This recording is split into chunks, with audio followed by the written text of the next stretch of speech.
wanita kerugian RM106,500 selepas diperdaya sindiket penipuan dalam talian atau Macau Scam.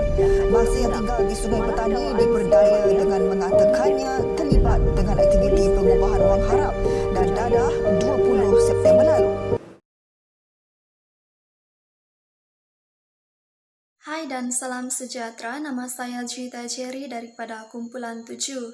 Kempen yang kami jalankan iaitu kempen Elakkan Menjadi Mangsa Skamer amatlah signifikan terhadap kehidupan rakyat Malaysia kini kerana walaupun aktiviti skamer ini sudah lama wujud di Malaysia bahkan di seluruh dunia, namun tahap kesedaran rakyat Malaysia akan aktiviti skamer ini masih rendah kerana ramai rakyat Malaysia yang masih terpedaya akan tipu hela skamer ini.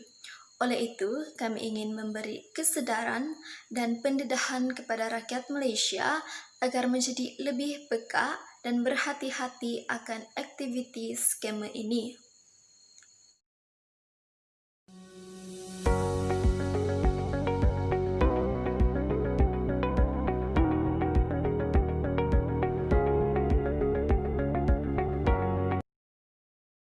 Kegiatan skam dan penipuan atas talian kini semakin kreatif dan real. Sampaikan kita hampir 100% percaya dengan janji-janji manis yang diucapkan.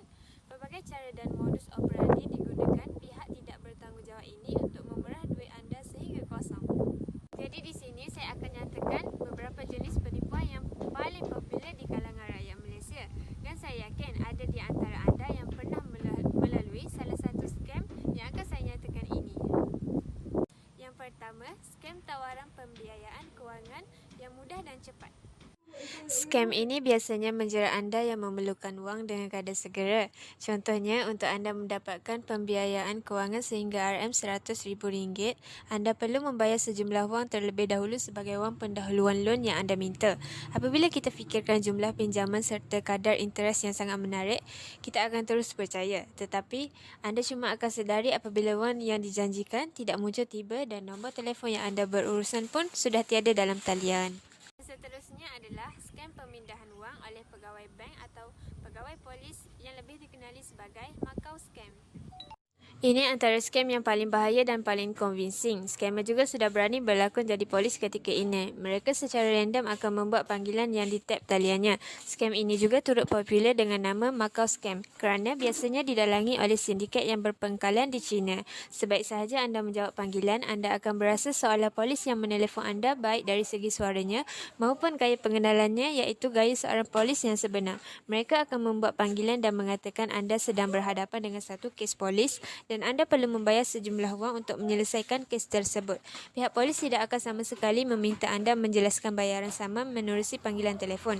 Sama juga dengan skamer yang menyamar jadi pegawai bank. Penyamaran mereka memang hampir sama dengan pegawai bank yang sebenar. Pada mulanya, mereka akan meminta nama penuh serta nombor kad pengenalan anda. Secara perlahan-lahan, mereka akan minta nombor kad bank anda. Seterusnya adalah love scam. Skam ini tersangat popular dan ianya sudah menarik mangsa dari seluruh dunia. Bagaimana skam ini boleh berlaku? Pertamanya, mereka akan pikat anda supaya anda jatuh cinta menggunakan akaun profil yang palsu. Dalam kes ini, si lelaki katanya telah membuat pengeposan barangan mewah ke Malaysia dan barang tersebut kini berada di tangan pihak kastam. Lebih meyakinkan apabila nombor telefon yang diterima pula adalah daripada jabatan kastam. Sebab barang kemas yang dihantar bernilai ribuan ringgit, anda perlu membuat bayaran cukai terlebih dahulu sebelum parcel berkenaan diposkan kepada anda. Bila wang sudah diberi, lelaki berkenaan pun hilang. Sekali adalah skam pewaris harta atau wang daripada pihak luar. Ini adalah antara skam terawal dan masih wujud sehingga kini. Anda akan menerima satu email yang menyatakan anda adalah pewaris harta bernilai jutaan ringgit daripada seorang individu dari luar yang anda tidak kenali. Apakah faktor-faktor yang menyebabkan masyarakat mudah menjadi sasaran skamer? Faktor yang pertama ialah pemilihan mangsa yang tepat. Salah satunya ialah golongan yang tidak mahir dalam penggunaan internet.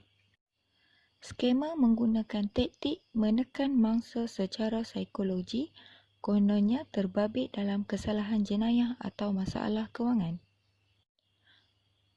Masyarakat atau pengguna tidak berasa curiga apabila pemilik akaun menggunakan nama yang berbeza untuk berniaga. Faktor yang kedua, kurang kesedaran hal semasa. Masyarakat atau pengguna tidak peka dengan keadaan semasa. Sikap acuh tak acuh terhadap amaran skamer yang dinyatakan di media massa seperti televisyen. Tertipu dari hasil pengiklanan di Facebook, Instagram, WhatsApp dan lain-lain. Faktor yang ketiga, murah, jimat dan untung. Masyarakat atau pengguna mudah terpedaya dengan barang yang murah dan cepat. Mereka terpengaruh dengan ayat marketing barang murah, untung banyak atau gores dan menang yang digunakan oleh skamer untuk menarik perhatian masyarakat. Percaya sepenuhnya pada pengiklanan seperti skim cepat kaya. Individu yang terpedaya dengan penipuan ini berkemungkinan besar akan mengalami gangguan psikologi seperti tekanan perasaan, kurang selera makan, sukar tidur dan kebimbangan yang ketara. Selain itu, mangsa mengalami kerugian besar akibat transaksi yang dibuat kepada akaun pemangsa. Jadi, mangsa mengalami tekanan perasaan kerana wang merupakan aset yang paling penting bagi setiap individu. Sudah pasti apabila berlakunya penipuan atas talian ini menyebabkan data peribadi mangsa telah dikodam seperti nombor pengenalan, nombor akaun bank, alamat rumah dan sebagainya.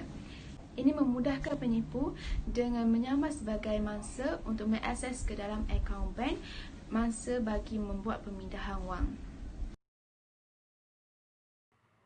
Pertama sekali, anda perlulah memastikan laman web tersebut ada sistem jaminan. Secara ringkasnya, sistem jaminan ini akan melindungi anda kalau barang itu tidak sampai, rosak ataupun tidak sama dengan apa yang diiklankan. Kalau anda biasa dengan shopping secara online, anda mungkin biasa dengan istilah COD, iaitu Cash on Delivery, di mana anda cuma perlu bayar bila dapat barang tersebut secara depan-depan. Cara ini sesuai kalau pembeli dan penjual berada pada jarak yang tidak terlalu jauh antara satu sama lain. Seterusnya, cara untuk mengelakkan diri daripada menjadi mangsa skamer ialah kita boleh mendownload atau menggunakan aplikasi Truecaller, di mana aplikasi ini dapat mengesan, mencari dan menyekat panggilan telefon dari pihak penipu atau skamer dengan mudah. Oleh itu, panggilan tersebut akan disekat secara automatik. Oleh itu, kita dapat mengelakkan diri daripada menjadi mangsa skamer dengan mudah. Sekian, terima kasih.